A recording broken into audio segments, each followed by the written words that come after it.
this afternoon's session. And so I was saying, why is it important for learners at this stage of the year to know the business studies main topics and topics? Well, Mrs. Lewis, grade 12 learners, good afternoon again. You're getting ready for your trial exam as well as your final exam.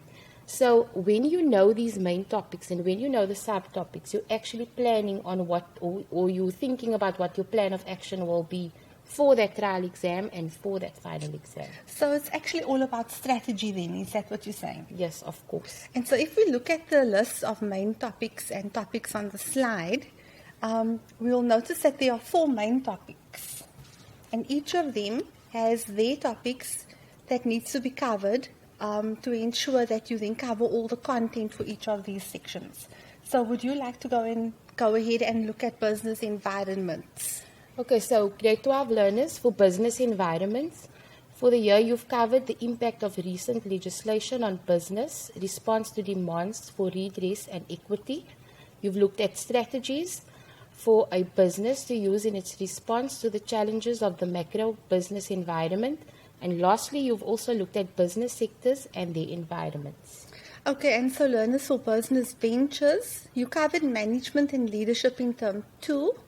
And so already you've been examined on that work. And then the new work and the last set of work that you are busy with now leading up to your trial exam is that of investment, securities, insurance, forms of ownership. You should be finishing off now, and then you have that final section of presentation of information and data response. Okay, then we have business roles, grade 12s.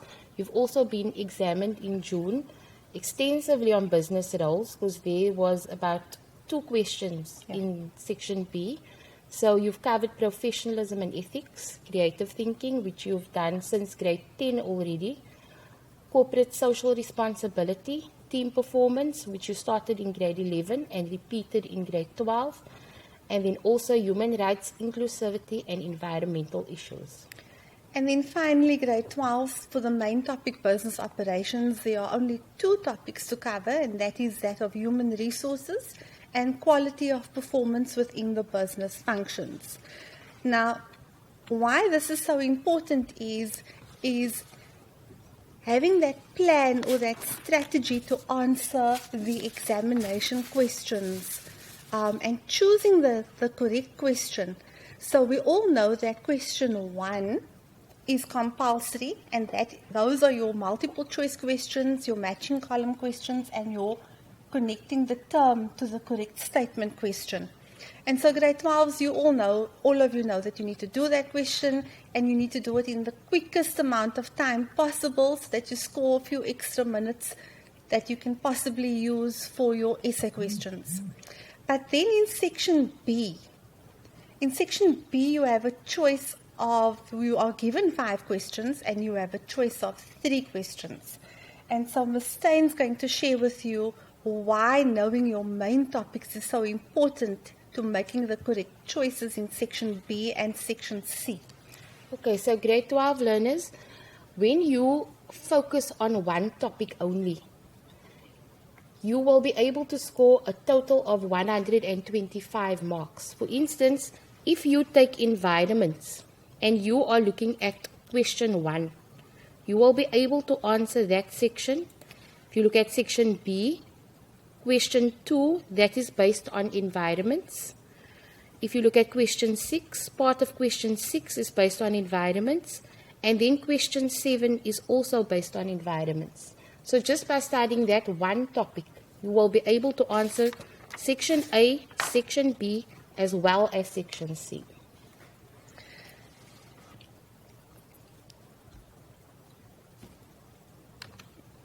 Okay, so let's look at tips to master section A, but just before we do that, Ms. Stein, I would like to welcome on the WhatsApp line, we have a number of schools tuned in. We have Aberdeen Secondary School, we've got Harip Priska, and we have a young lady by the name of Dominique who has WhatsApped us. And just to remind all of the students, the WhatsApp number is 083-792-1239. So if you want to WhatsApp, please join us on the WhatsApp line, because in a moment or two, Ms. Stein and I are going to be doing a little bit of a quiz with you, just to see if you can work through your Section A questions fairly quickly. And so going back to those tips to master Section A, we suggest that you read the statements carefully, and then you read the options given in the section, or in Section A, the distractors A, B, C, or D. So these are multiple choice questions, and the statement will be given, and you then have to choose the option, the correct option. And many learners struggle to eliminate the most incorrect answer at first, and find that they have to read the statement over and over, and sometimes they miss the clues. Do you have any hints how to make it a little bit easier for them? I think when you're reading your questions, grade 12, what you do is you look for keywords in your questions, and then you move to your answers, and then you look for keywords in that answer. I think that's good advice. And so let's practice, and let's look at a typical instruction. So grade 12s, remember, when you are doing your multiple choice questions, it is important that your numbering is correct. So pay attention to the instructions. So on the screen, you'll see various options are provided as possible answers to the following questions. Choose the answer and write only the letter next to the question number. And I'm sure you've all seen this before. And so I'm just saying good afternoon to the many other learners who are joining us. And it seems that quite a few of you are out of the Western Cape. Welcome, learners. Please enjoy the session and see if you can get to the answers as quickly as possible. Okay, so the first question is, it is aimed at enhancing the knowledge and the abilities of the individuals to improve productivity in their areas of work. And the options are A, B, C, or D. And let's just give them a moment, just 1 minute, less than a minute, to look and see if they can give us an answer before we give them the answers. And while we're doing that, we are saying good afternoon to Kumzana School, and also to Bishop de Mont Secondary in Allowal North. And there we have somebody from Fezekili, and she says that the answer is D, and the answer is indeed D, the National Skills Development Strategy. Would you like to just enlighten the learners who may not have gotten that answer why it is D? Okay, so in term 1, you have focused a lot on the acts that is put in place by government. And when you look at labor relations, when you look at the Labor Relations Act, it looks at the relationship between the employer and employee. But this question speaks about individuals and how to improve their productivity, knowledge, and their abilities. So, of course, it can't be the Human Resource Development Plan. That would focus on national skills, the National Skills Development Strategy. The next question, learners. When a dairy farm takes over a cheese factory, this type of integration was applied, and the distractors are A, horizontal, B, vertical, C, vertical backward, D, conglomerate. And the answer is, let's see if you can send in your answers as soon as possible. And there's an answer, and it says it's B. Vertical. And it is definitely B. And if you just look over the overhead on the white sheet, Ms. Stein is going to explain to you. So, strategies is one of the topics that the learners really struggle with. What I try to do is I try to give learners a visual on how they can remember this forward and backward integration. So, how I remember horizontal is I think of a horizon and what I see in front of me, so the line will be flat. Okay, and then I put down dairy farm, which is in the primary sector, cheese factory, secondary sector, and then obviously the retailer will be in the tertiary sector. The question, however, is which integration strategy was applied. So from the dairy farm, we move forward to the cheese factory, and that would be vertical forward. If it was vertical backward, the cheese factory would move back and would buy the dairy farm. That is a perfect explanation, and there are a few answers who came through as C. Learners, I hope that you understand after this beautiful explanation why the answer is B. Moving on to the next question. This Act makes provision for the establishment of the Commission for Conciliation, Mediation and Arbitration. And the options that you can choose from is A, B, C or D. And let's see, we've got an A, and the answers are coming through fast and furiously. And the answer is indeed A, the Labour Relations Act. And of course, your clue there was the CCMA. Okay, the next question. This leadership style can be applied when workers have the necessary experience to execute their tasks. And the distractors A, B, C, and D is situational leadership, laissez-faire, transformational, and transactional leadership. And there is an answer from 3153. And this person has said that the answer is B, and that person was correct. Moving on to the fifth question. This business can be listed on the JSE, and the answers are Johnny's Meats Pty Ltd, Johnny's Meats Incorporated, Johnny's Meats Limited, Johnny's and Johnny's Meats. And again, Ms. Stein, the answers are coming through fast and furiously, and maybe you would want to share the answer to this one. Okay, so again, we're looking for the most incorrect first. If we look at Johnny's Meats Pty Ltd, means proprietary limited, and we know that it's a private company. Johnny's Meat Inc., that would be a personal liability company. Johnny's Meat Limited, now that would be a public company, and that is the answer at C. Okay. And I hope that all the people who answered, who had the answers for A, understands why the answer is C. Learners, if you look at this particular question as well, the distractors here is in the form of the abbreviation. So that means you need to know what all of those abbreviations stand for. And that's just a tip, because that's another way in which this question can be asked. Let's move on to 1.1.6. The owners of this type of ownership are taxed in their personal capacity. And the distractors this time, A, private company, B, partnership, C, close corporation, D, public company. And so the answer, and I'm just looking at a few answers, and there's one correct answer from 460. Oh gosh, and the answers are coming through so quickly that they're jumping quite a bit. And I'm seeing a few correct answers, and the answer is definitely B, partnership. But there are also a few incorrect answers. And Ms. Stein, would you please share why the answer is B?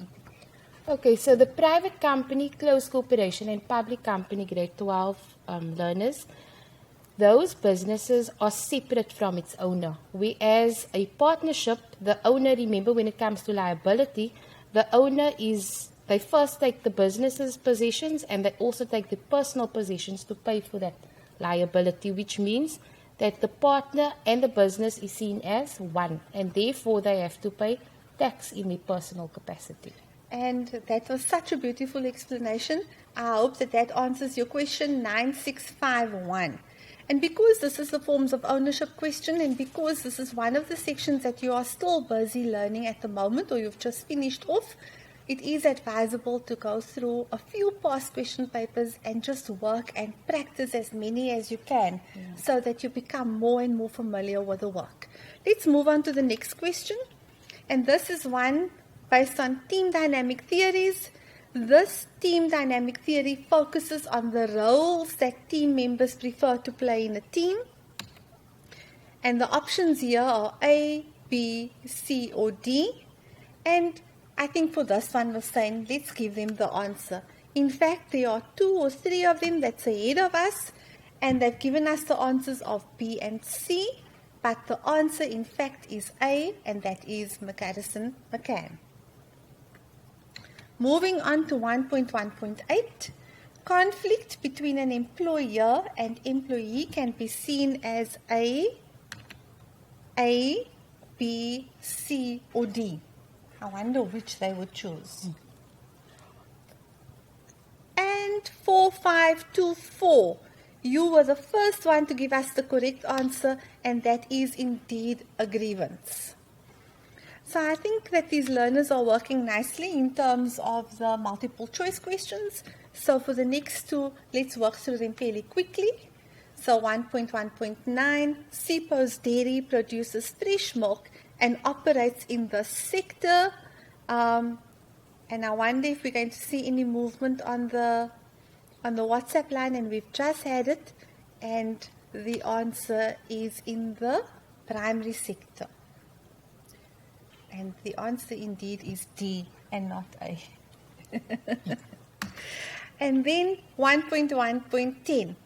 A group of workers who meet on a regular basis to discuss quality-related matters is known as A, Total Quality Management, B, Work Quality Forum, C, a Quality Circle, D, a Quality Union.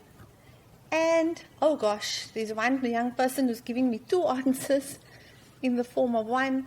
And the answer for 1.1.10 is C, Quality Circle. Well done to 0404 for getting the right answer quite so quickly. So this is just the first part of question 1 in section A, learners. And the next part of the section is where you complete the following statements by using the words provided in the lists. It is important to number, so remember to number 1.2.1 all the way down to 1.2.5, and then to look at the words provided in the word list. Now, it's also important that when you look at the word list, to in your mind know what is a term, what is a function, possibly a business function, and what is a concept or a principle. So when we look at these words, we'll be able to pick out which is a principle and which are concepts. That's correct. And then let's look at the questions quickly. And so learners, you can WhatsApp the answers to the questions, but for the sake of time and also to get through section B questions, we are going to move fairly quickly now. So your finger needs to be on that pulse very quickly. Okay, so 1.2.1, the principle of something is applicable to short-term insurance.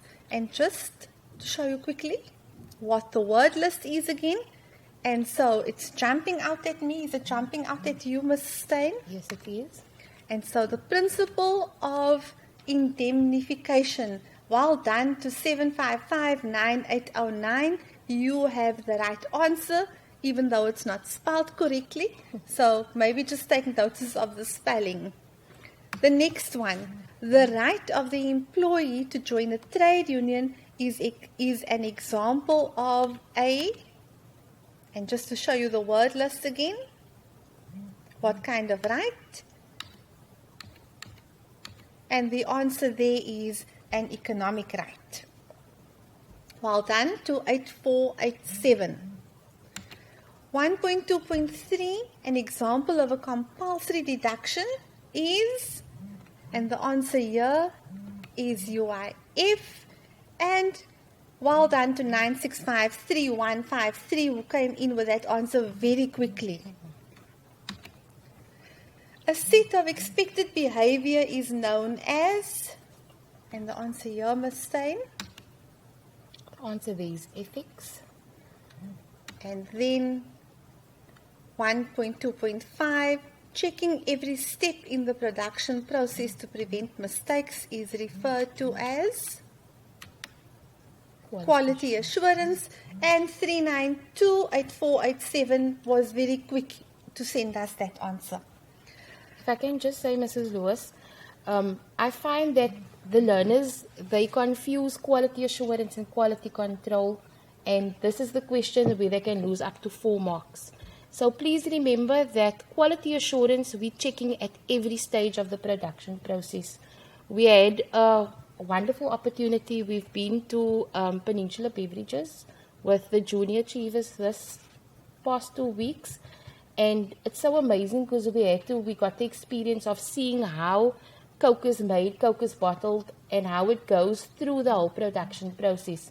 So at every stage of that production process, we got to see how the product was being quality assured. Yes. So it's very, very important, the concept of quality. Learners, I hope you are taking notice of all these pearls of wisdom that Ms. Stein is sharing with you. Also, just make short notes, write little clues to yourself to remember. There's also, in this particular question can be asked differently.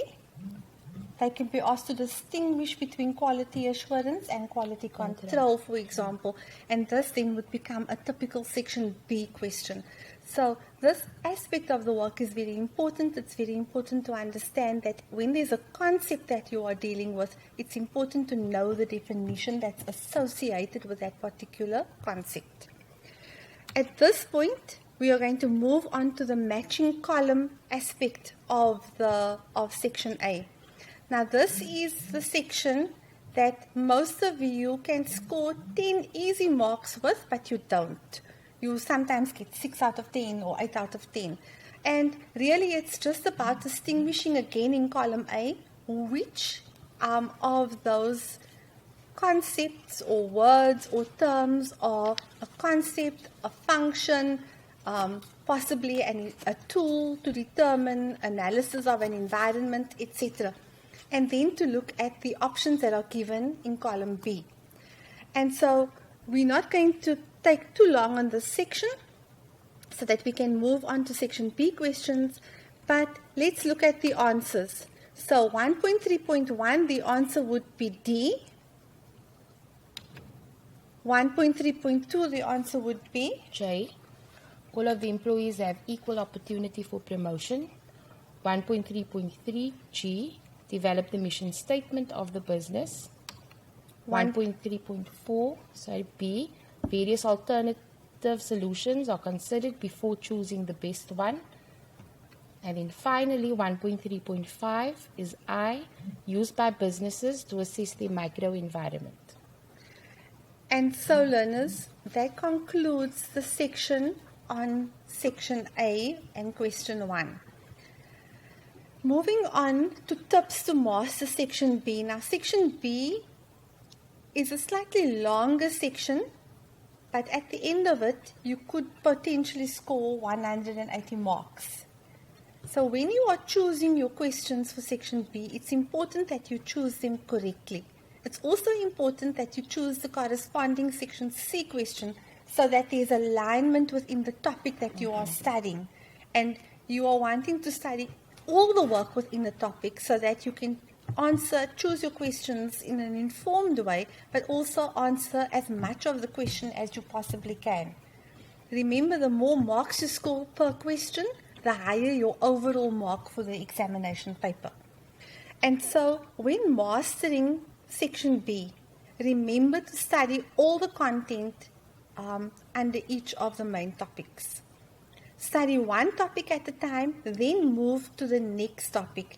And when you work through questions from past question papers, if you are studying environments, for example, then keep all the past papers that you've worked through of environments, keep that all together, be it Section B and Section C, so that when you then revise through the answers that you have then written down. And eventually they will start to refine their answers as you get to know your work a bit better. When you are working through the questions, learners, it's important that you read through the questions carefully. Moving back to the PowerPoint, work through them slowly and systematically. Do not leave out any answers. And the reason why you don't leave out any answers is because A question may ask you to list 5 things or give 5 provisions or state 3 facts or give reasons for. Sometimes if you don't keep your head and you're not working systematically, you can become confused. And from that point of view, it's important to keep your numbering correct. And then finally, remember, when you are answering under the right number, remember to write a new fact on a new line, and in that way you remember to write in full sentences. So Ms. Stein, let's quickly look at how the section B story looks. Okay, so section B, you've heard Mrs. Lewis say, it forms the biggest part of your question paper. You can score up to 180 marks. Here you have to complete 3 questions. So you have a choice. Question 2, which is environments, for 60 marks. Question 3, ventures, for also 60 marks. Question 4, roles, for 60 marks. Question 5, operations, for 60 marks. And then a combination question of all main topics, environments, ventures, roles, operations, for 60 marks. Now learners, just before we move on to working through questions, I just want to add to what Ms. Stein has said. And I have noticed that there seems to be a growing trend that you only do 2 questions in section B. Please remember you need to choose 3 questions.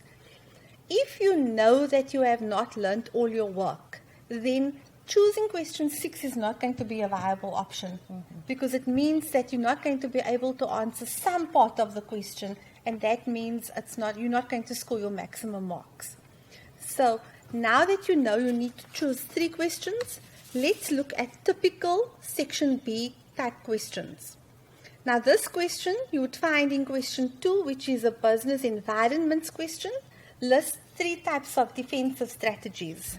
Okay, so now you only have to list, and they specifically tell you 3 types of defensive strategies, which means the marker will only mark the first 3 answers.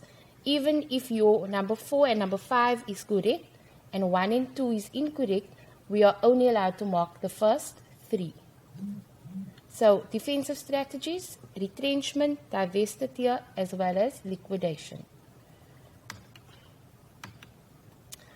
Okay, question 2.2. Describe the steps in evaluating a strategy. What I usually tell the learners is they don't tell you what the steps is. So the first thing that you do is you actually name the steps. Okay. And then you move on to the explanation. I think what is important for learners to note here is the cognitive verb of describe. Yeah. It means that they have to give quite a bit of information, and it's the steps in evaluating a strategy, so we are alerting them to a process. Yes. So learners, you should know that there must be a few lines. Your answer should contain a few lines, because you're going to be writing all of the steps that's involved. So it's examine the underlying basis of a business strategy, formulate strategies to meet objectives favorably, implement the strategies using the action plans, etc. Look forward and backwards into the implementation process, and then compare the expected performance with the actual performance. And again, note the steps may be in any order, because sometimes you get confused and you miss out maybe on the 3rd step, so you won't be penalized on that. You will be awarded the marks irrespective of which step you put first. Learners, also, when you're looking at the answer, please note that the marks are split marks, and please note where the ticks have been placed, so that you remember when you are giving your answers to ensure that you have these keywords in all of the right places to ensure that you get the maximum marks. Let's move on to the next question. Okay, so now we're on a scenario-based question, and this scenario is about Mabone tires, and the instruction is very clear. It says, read the scenario below and answer the questions that follow. Mabone Tires specializes in wheel alignment. John, an employee, was injured while on duty. The business paid John 750 Rand and advised him not to report the injury as MT's employees were not registered with the compensation fund. The business has many unreported accidents and they do not contribute to the fund. Now learners, just while reading it, there was a lot of information, lot of key information and many clues. So let's look at the questions. Firstly, name the act that applies to John's injury. The second part of the question, motivate your answer by quoting from the scenario above, which means you must find the words in the scenario and not use your own words. That's correct. And so, Ms. Stein, the answer to this question would be?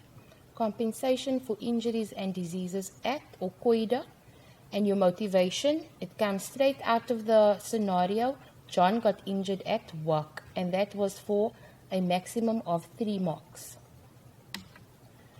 Next question, identify 4 actions that are regarded as non-compliant to the act identified in question 2.3.1. And non-compliant means they did not follow the rules.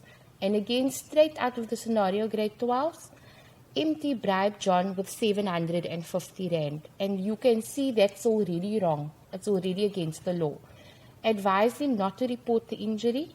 MT did not register with the compensation fund. MT did not contribute to the fund. And not reporting accidents to the compensation commissioner. And there again, any 4, it says distinctly 2.3.2 identify 4 actions. So the marker will only mark the first 4 answers. Learners, I was just looking at the WhatsApp line and I see that there's 1 or 2 of you are asking us about essays and if it's a good idea to start your exam with an essay. And from a time management point of view, we can look at that just towards the end of the session. So we will answer your question. Let us just work through section B as quickly as we can. And then there was a request, Ms. Stein, for us to slow down. And unfortunately, it's not possible to slow down. But what you can do is you can watch the recording of the session again in case you would like to hear us repeat the information. Moving on to the next question, 2.3.3. Elaborate on the impact on employees of the Act identified in question 2.3.1. So now, learners, we know that we are dealing with COIDA. And when we look at the cognitive verb elaborate and we see the word impact, it means that we have to now give lots and lots of information. In fact, the information we're giving is that of positive and negative, or advantages or disadvantages of this act. And don't forget, learners, be guided by your mark allocation. So for that 8 marks, you need to give 4 facts. And so 4 facts means your positives or your advantages, you will give 2. And then for your negatives or your disadvantages, you will also give 2. So positives, it promotes safety in the workplace. And then also it creates a framework for acceptable employment practices or safety regulations.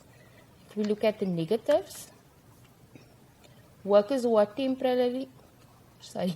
permanently employed in foreign countries are not covered, and then domestic military workers are not covered. And these are 8 marks. Okay, now let's look at another question. 2.4, and again it's a legislation question, so we're still in business environments.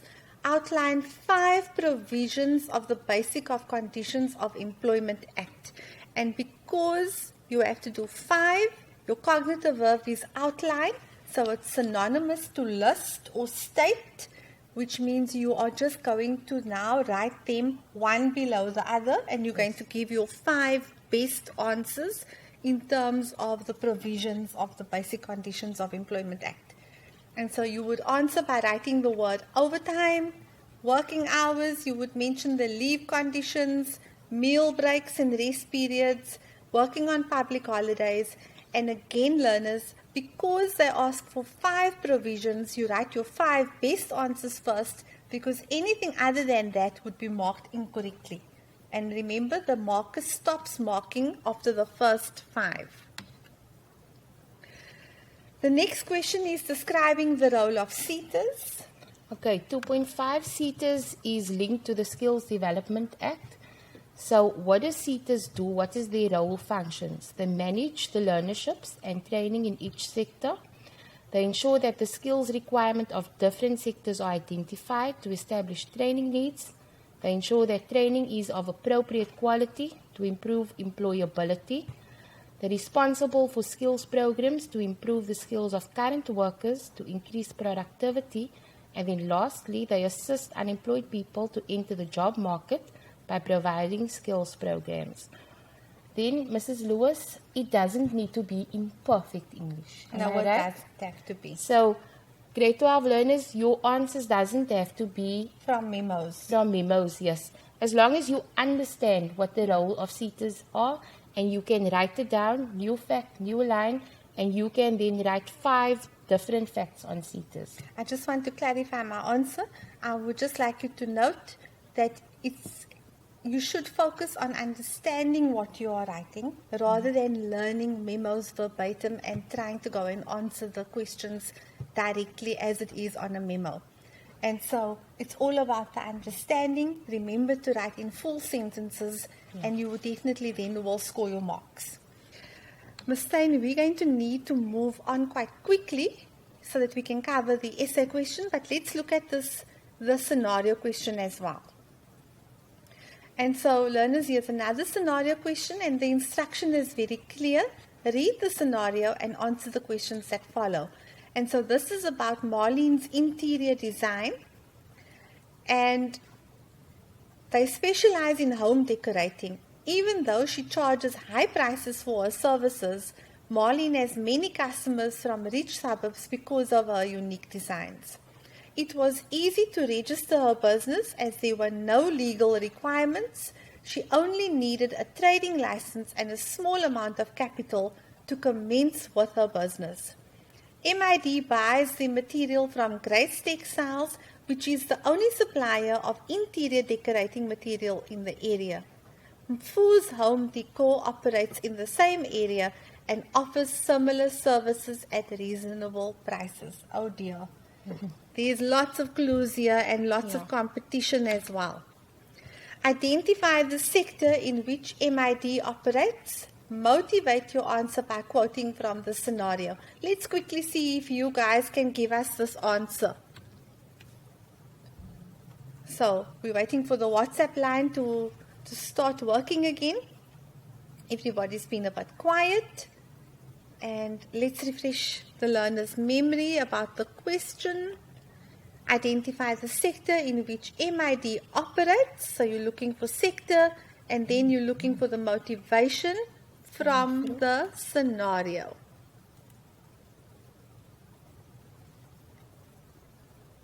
Okay, and I see that the learners are starting to type fast and furiously again. Okay, so I'm not seeing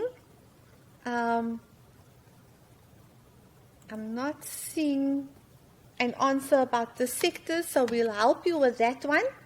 The sector is the tertiary sector. Well done to 9185.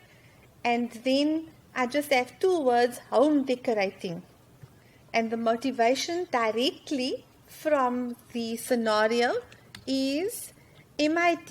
In the first line you'll find it just there.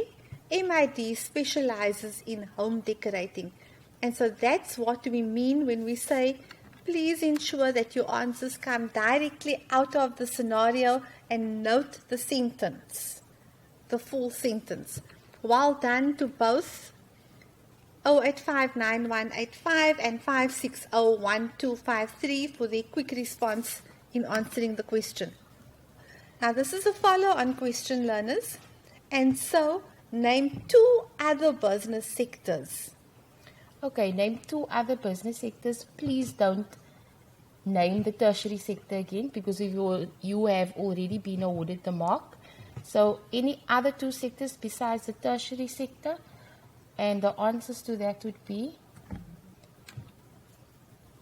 the secondary sector and primary sector each for 1 mark. Well done to 5441386 for identifying the other two sectors so quickly.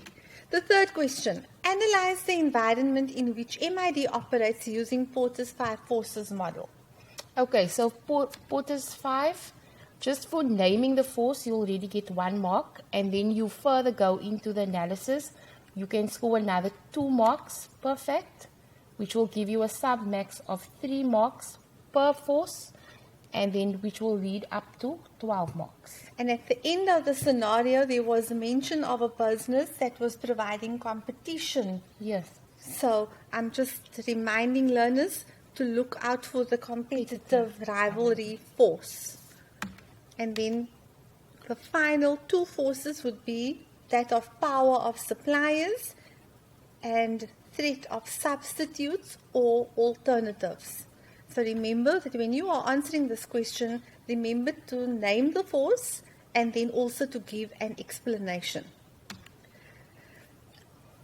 Okay, fringe benefits. List 4 examples of fringe benefits. And you know, fringe benefits is that is extra to what you are earning, to your salary or to your wage. So if we're listing 4 examples of fringe benefits: pension, medical aid, provident fund, housing, car, traveling, clothing allowances, or just allowances. And again, any other relevant examples would be accepted, and the marker would then only mark the first 4. Okay, Ms. Stein, at this stage, I think we need to move on to looking at section C. But before we do that, there have been a number of questions about time management when working through the question paper. And here's the question: when we answer section B and C, can we use our own words? Would you like to just remind the learners what we said about that? Yes, grade 12s, it's about understanding your concepts, it's about understanding the question, and again, it's about answering the question. So what I know from when we go in mark, we are required to read the question, read the answer, and then read the question again. So as long as you understand and you are answering the question, then you will be awarded with the marks. And provided the question didn't ask them to quote from the scenario. Yes, of course. So if you had to quote from the scenario, you would use the words from the scenario, but all other answers can be in your own words, provided you make it very clear what the answer to the question is. And if we look at the PowerPoint slide quickly, there's a question: distinguish between piecemeal and time-related as salary determination methods. Now, this is a favorite question. And this question can surface in this way, the way it is on the slide, or it can surface in the form of a scenario-based question, and you are then asked to identify the 2 methods of salary determination. So when you are asked to distinguish between the 2 concepts, one of piecemeal and one of time-related, remember you have to show the difference, and you have to show it very clearly. It's always good to put it into a table, in this case, and you then show the difference very clearly between piecemeal and time-related. Piecemeal, where workers are paid according to the number of items or units that they produce or the actions that they perform, and time-related, where workers are paid for the amount of time that they spend at work. And now, learners, we are going to move on quickly to section C. So excuse us for flicking through the slides. As you can see, we're not going to get through everything, but you can then go back to the WCDE portal, download the PowerPoint presentation, and walk through the rest of the questions. So section C, you are required to complete 2 questions. And again, just a quick reminder, you will be given 4 questions from which you choose 2. The 2 that you choose, you can choose from any one of the 4 main topics. And again, I urge you to choose the 2 that you know the best. In other words, the main topics that you have studied. Now remember that when you're writing your essays, you need to begin each essay by writing the word introduction. Learners, this is very, very important. you must write the word introduction, and after that heading, you need to write 2 sentences that introduces the essay topic. Once you have done that, you must ensure that the main section or the body of the essay is divided according to the number of bullets that is in the essay question. It's very important that each bullet becomes a separate paragraph and that you leave sufficient space for you to answer while under each of those headings. Then you will conclude your essay by writing the word conclusion. And once you've written the word conclusion, you need to ensure that you write 1 sentence that concludes your essay, and that sentence should be on the topic of the particular essay question. Okay, so we're going to look at SIPO traders, and it says, the question reads, the management of SIPO traders recently appointed Kobe as their marketing manager. The business is supposed to orientate and place Kobe accordingly. Kobe expects SIPO traders to develop his managerial skills. As a human resource consultant, give a detailed report on the following human resources activities. So grade 12, you have to explain the purpose of induction and state 5 aspects, 5 things that should be included in an induction program. Then advise SIPO traders on the placement procedure they should follow. Discuss the implications of the Skills Development Act on the human resources function, and then recommend 6 aspects that must be included in Kobe's employment contract. So as you can see on the slide, we've underlined what you're going to talk about. So when you're reading through your essay question, when you're reading through the question, see that you have a pencil with you, read and read again, and underline the most important things that the essay question demands of you. Right? I just want to add to that, and then these 4 bullets, you could number them. Just remember that if you're going to number, you have to number the introduction as well.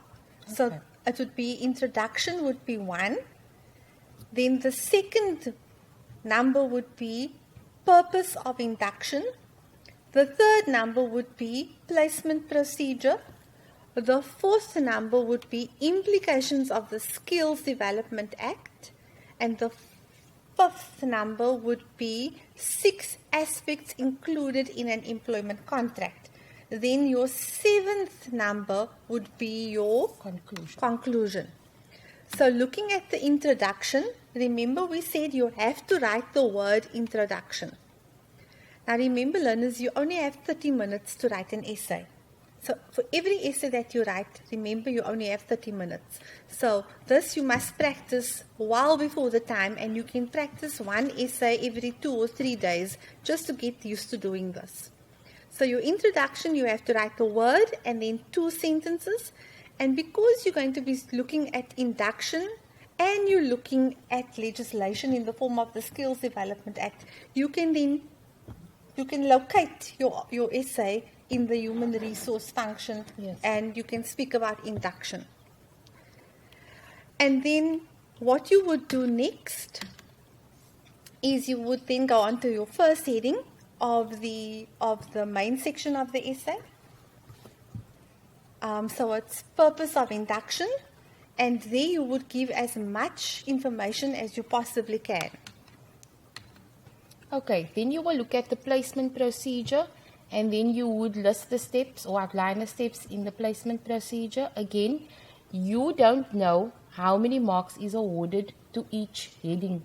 So you grade 12s have to write as many facts as you can and you can possibly remember. Then your next bullet would be that of the implications of the Skills Development Act on the human resource function. Okay, and now again, as much information as you can. You talk about the implications of the Skills Development Act on the human resource function. And it's important that you mention that the function should interpret the aims and requirements of the Skills Development Act and adapt workplace skills training programs accordingly. and not just write anything about training. Okay. And then finally, learners, you are going to write the word conclusion to end off your essay, and you are going to write one sentence to conclude with. And then there's a final question on the WhatsApp line that asks, what is the minimum number of examples expected in the body of an essay? Try and give as many examples, relevant examples to the essay question as you can, learners. You will be awarded marks for 2 only in the form of the originality. Remember, if you can just look here quickly on the overhead, you will be awarded marks for layout, and that's your introduction, your main section and your conclusion. Your analysis is for all the headings in the essay, and to score the maximum number of marks, you need to have all 4 the paragraphs for this particular essay. Then synthesis is about the facts. Your facts need to be relevant to the topic of the question. And the originality mark, that is where you're going to give your 2 examples, and these together will give you 8 insight marks combined with the 32 fact marks of the essay, and that will give you a total out of 40. Learners, we have come to the end of our session. This has indeed been an exciting session. We've worked very well with each other. We've had lots of interaction on the WhatsApp line, lots of relevant questions, lots of correct answers. And so we thank you, Ms. Stein and I, for participating so nicely in our session today. We trust that you have found the session helpful. We trust that you are now inspired to go and study, and that you realize that you have to choose 3 questions in section B and 2 questions in section C, that you also realize that if you're choosing question 2, and if you can just look here again, if you're choosing question 2 and question 7, that you need to study the topic of business environments. If you're choosing question 3 and question 8, you need to study business ventures very well. If you're choosing the topic of, if you're choosing question 4 and question 9, you need to go and study business roles very well. And if you choose question 5 and question 10, that you go and study the topic of operations. And again, learners, please refer to your main topics list as we did at the beginning of the session, so that when you choose your questions, you ensure that you study those topics absolutely thoroughly. Remember, you don't have to spend hours and hours studying every day. You only have to you can spend about 30 minutes at a time. Work through a section B question, come back a little later, take a rest, come back a bit later, work through an essay question, and check for understanding. For the essay question, ensure that your format is correct, and ensure that you analyze your question correctly, ensuring that you have all of the headings as per your actual essay question. Ms. Stein, would you like to add anything more? Tips for success? Tips for success. Grade 12s, all of the best from my side. Study and study hard. I mean, with success, we know comes sacrifice. Your sacrifice is going to be short-lived. There are 3 more evaluations to the rest of your life. So give it all you got. Thank you very much, grade 12 learners. Thank you to the teachers who ensured that learners were watching. All the best with your exam, and all the best working and preparing for your final exams as well. Thank you very much.